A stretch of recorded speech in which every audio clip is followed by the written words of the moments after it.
someone in your world is becoming completely obsessed with you. And I need you to really let that land for a second, because what I'm about to tell you is going to change how you understand literally everything that's been happening between you two. But here is the thing that's gonna trip you up more than it flatters you. It has almost nothing to do with who you think you are. And it has everything to do with what you accidentally awakened inside them. And once you see it, you are not gonna be able to unsee it. You spent so long feeling invisible, like you were giving everything and getting nothing back.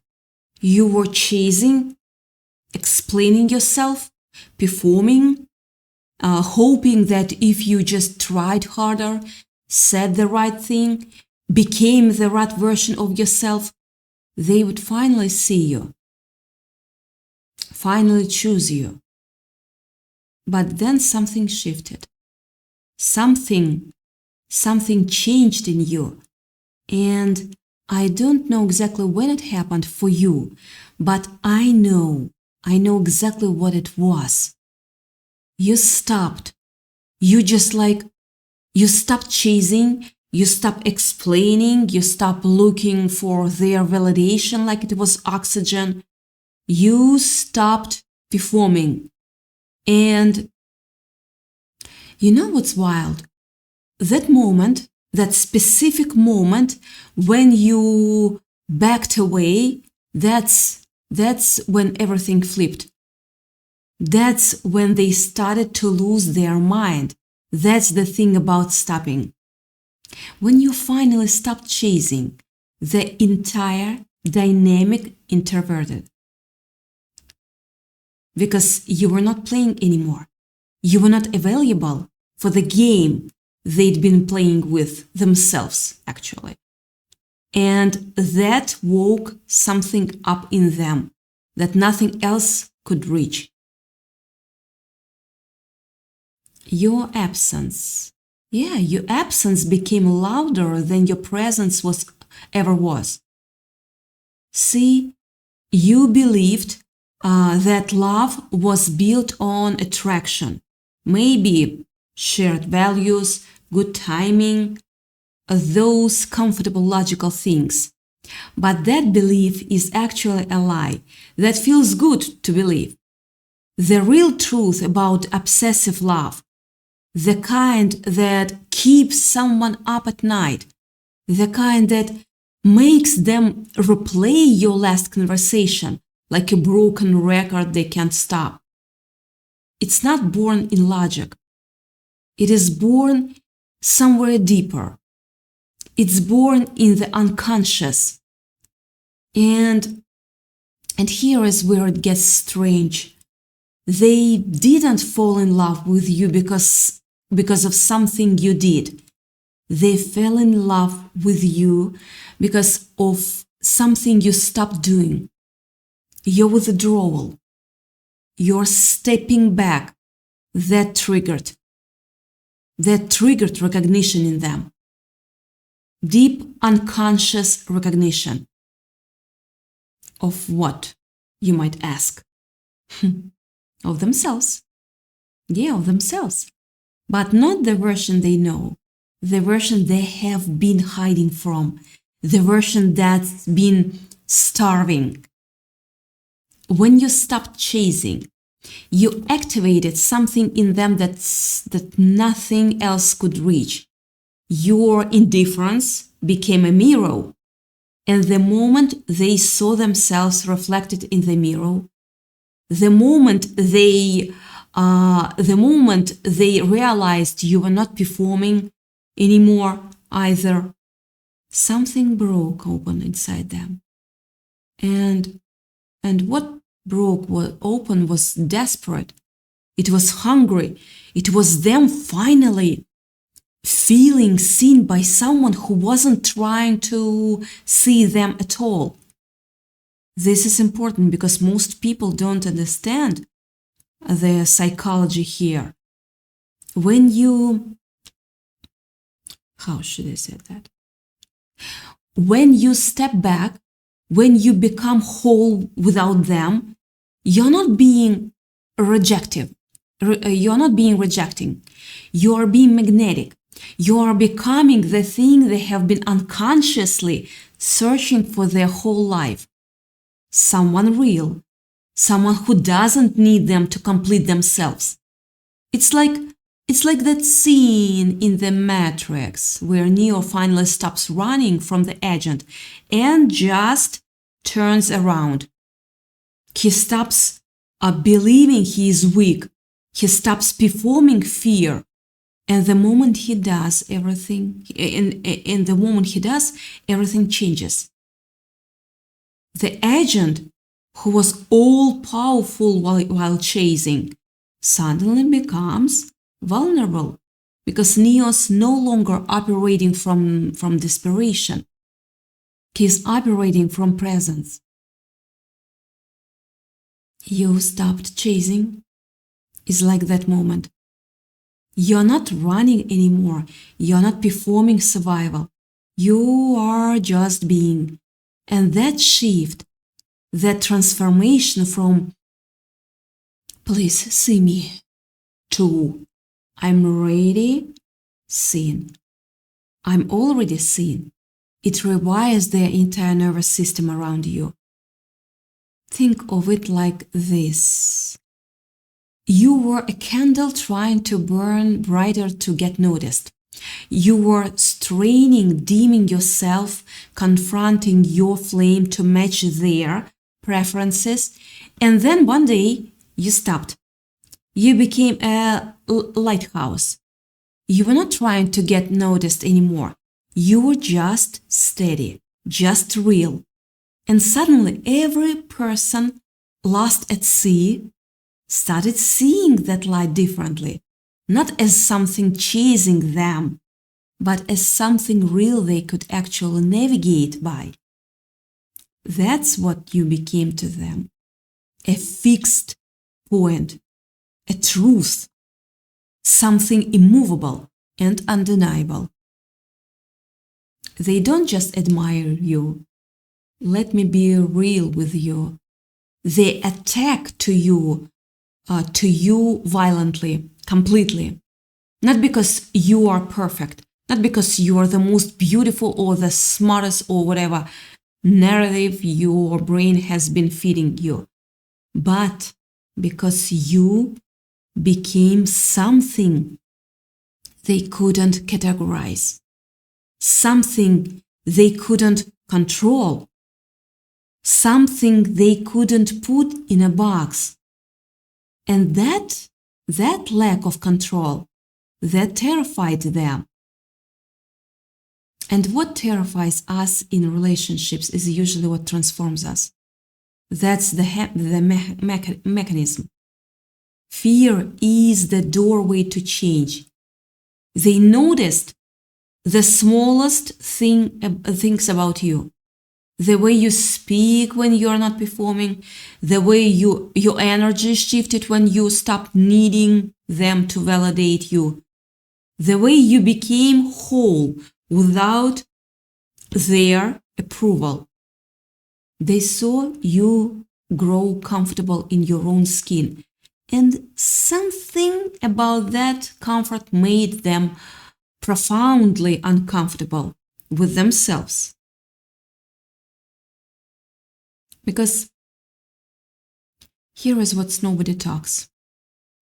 When you feel truly seen at that depth, not just noticed, but actually seen in your realness, not your performance, you don't just admire the person, you attack to them in ways your conscious mind can fully explain. And this isn't you overthinking or being dramatic. This is real neurobiology, not neurology, neurobiology. This is your unconscious recognizes something buried, something repressed, something you were never supposed to confront. But they did confront it through you, because you became the mirror, my beloved mirror. You became the living proof that another way was possible. Disruption in the unconscious mind feels like destiny. And that's exactly what's happening to them right now. At some level of their being, they believe this is fate. They believe the universe guided you to them, not because they are delusional, but because the unconscious doesn't understand coincidence. It understands only pattern and meaning. And you became the most meaningful pattern they have ever encountered. When something disrupts your internal world that deeply, your mind reinterprets it as something outside yourself, as fate, as destiny. Because admitting that you could change on your own is too much responsibility. But if it's destiny, then you are not to blame. You are just responding to the universe's will.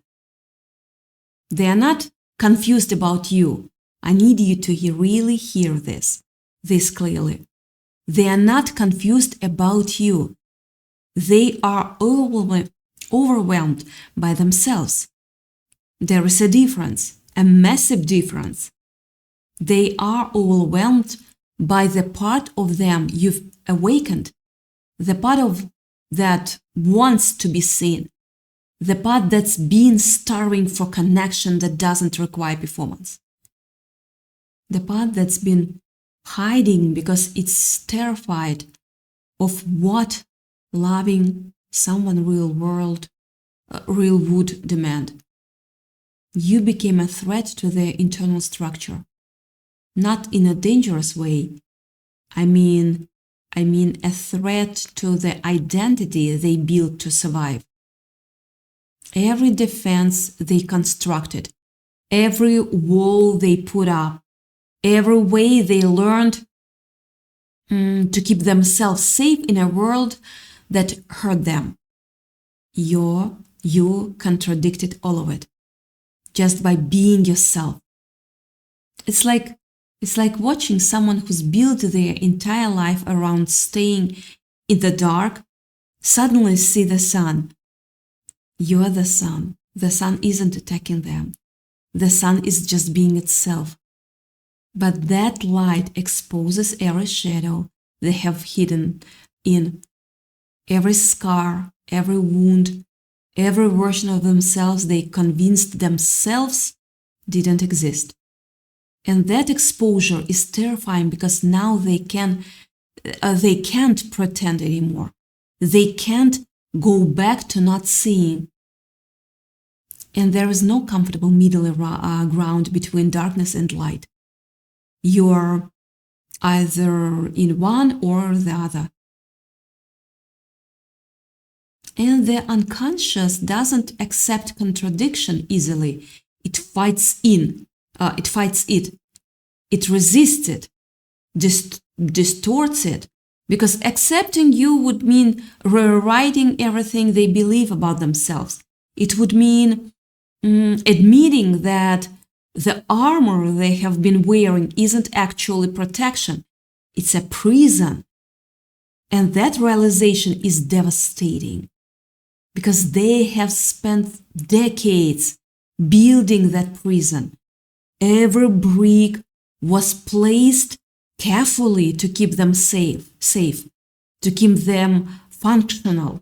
And now they are realizing that safety became at the cost of everything real.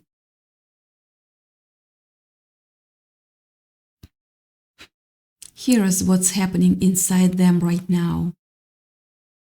One part of them is being pulled toward you, craving closeness, craving the feeling of finally being seen without having to perform. But another part An equally powerful part is pulling back, resisting, creating distance, telling them this isn't safe, this will hurt, this will expose you. And the reason they are creating that distance isn't because they don't care, it's because they care too much. Distance doesn't kill unconscious attachment, it intensifies it. Because absence removes reality and replaces it with imagination. And imagination is where obsession grows roots and never stops. No, never stops.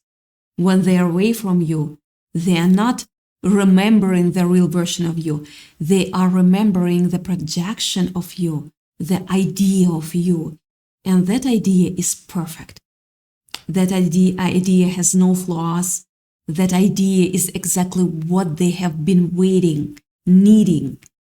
And that version of you is infinitely more powerful than the real you could ever be. They are playing your last conversation over and over in their head like a loop they can't escape. Not because they want to, but because they can't. Because you've become tied to something unfinished inside them. Something unresolved. And unfinished psychological patterns are literally the most powerful. They're really most powerful forces in human behavior. You can feel it in how they look at you, can't you? That strange intensity, that subtle tension. Like something deeper is happening even when nothing is being said. Because something is. There is a frequency they are operating on that you can sense. It's not quite present. It's not quite absent. It's suspended. Yeah, it's suspended. When they are thinking about you, which is constantly, by the way, they are not just remembering moments with you. They are imagining a version of themselves they have never allowed to exist. A version that's open. A version that's not afraid. A version that doesn't run when something real appears. And that version is terrifying to them. Because that version would have to be vulnerable. Would have to let go of control. Would have to trust. Would have to believe they are worth being loved without performing. Would have to believe they deserve the kind of real life you represent. You represent love. The problem is they don't actually believe that yet. So what they do instead is create narratives to contain the feeling. Maybe it's temporary, maybe it's not real, maybe it's overthinking, but they are not trying to understand it. They are trying to survive it. Because admitting what they feel for you would mean admitting they have been wrong about themselves their whole life. And the human psyche doesn't escape that easily. So they stuck, pulled in both directions, waiting you but resisting you, thinking about you constantly but avoiding you, feeling everything but expressing almost nothing. And that contradiction, that internal war, doesn't stay contained. It leaks through hesitation, through mixed signals, through moments of intense closeness followed by unexplainable distance. That emotional whiplash you are feeling, that's not about you being confusing. That's about them being at war with themselves. That's about them not knowing which version of themselves they are supposed to be in any given moment. Here is the truth they can't escape. Distance doesn't bring clarity. It brings obsession. Because when you are gone, the reality of you, the imperfect, real version, fades away. And what replaces it is the projection, the image of you that their unconscious has created. And projections don't have limits.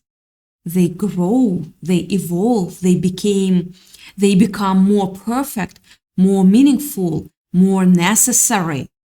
You've stopped being just a person in their life. You've become an idea, a symbol, a projection of everything they lost or never had or were taught they didn't deserve. And now you're also a mirror showing them who they could be if they were brave enough to change. The thing that makes this even more intense is that they don't trust it. They don't trust how strongly they feel. They don't trust how quickly it happened. They don't trust how deeply it affects them. Because everything that powerful must come with a cost. And their psyche knows it. Their body knows it. Their nervous system is screaming at them that this is dangerous. So it creates resistance, doubt, fear, not to destroy the feeling, but to protect them from what the feeling might demand. Because if they fully accept what they feel for you, they'd have to confront everything they have been avoiding, every suppressed desire, every unresolved wound, every hidden truth about who they really are. And that's terrifying. That's the kind of terrifying that makes people run, that makes them sabotage, that makes them create distance, that makes them do self-destructive things without understanding why. Because self-destruction feels safer than true change. So they stay in the middle, pulled in both directions, and this creates a tension that doesn't go away. It builds quietly until it reaches a point where something has to give. The human psyche cannot hold that level of contradiction forever. Eventually it breaks, and when it breaks, it doesn't always break in the ways you'd expect. Sometimes it leads to confession. Sometimes it leads to withdrawal. Sometimes it leads to actions that seem completely irrational, even self-destructive. Because when the unconscious takes over, logic becomes irrelevant, emotion becomes law, and that moment is coming. Yeah, it's coming, whether they are ready or not, because what you triggered in them isn't temporary. It's not surface level. It's not something they can ignore. It is something that demands resolution. And resolution always comes at a cost. Always. Here is what they are beginning to realize, even if they can't articulate it yet. You didn't just make them fall in love. You exposed the part of them that's been starving for connection, for validation, for something real. And that exposure is what they are really afraid of. Not you, not rejection, but being known at that depth. And this is where the illusion starts to collapse. They can no longer hide behind logic. They can no longer pretend it's just attraction. They can no longer escape the question that's haunting them.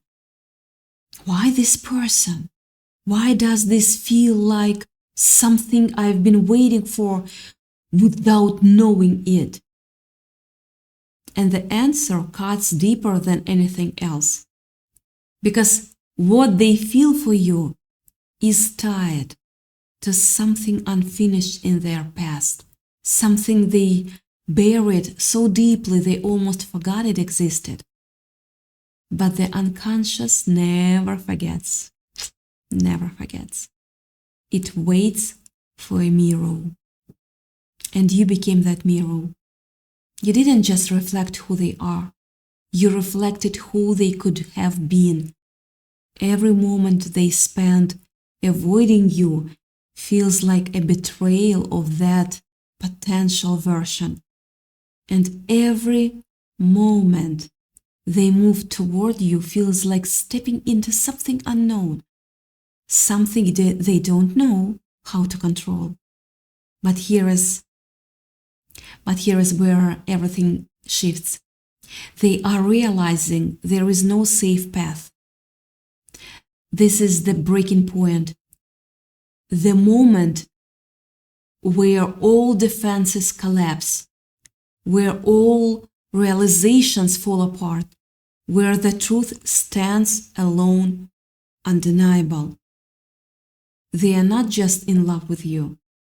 They are being transformed by you. And transformation is never gentle.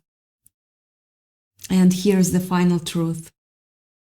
The one they can no longer escape. They didn't choose to feel this way, but they will choose what they do with it. And that choice will define them, not just in this moment, but in every moment that follows. Because people don't remember the feeling they ran from. They remember the ones that changed them. Once the unconscious is exposed, once the truth is felt, once the illusion is broken, there is no returning to who they were before, only forward or away. And both paths come with a cost, but only one path leads to something real. And deep down, they already know which one it is. They know, they definitely know.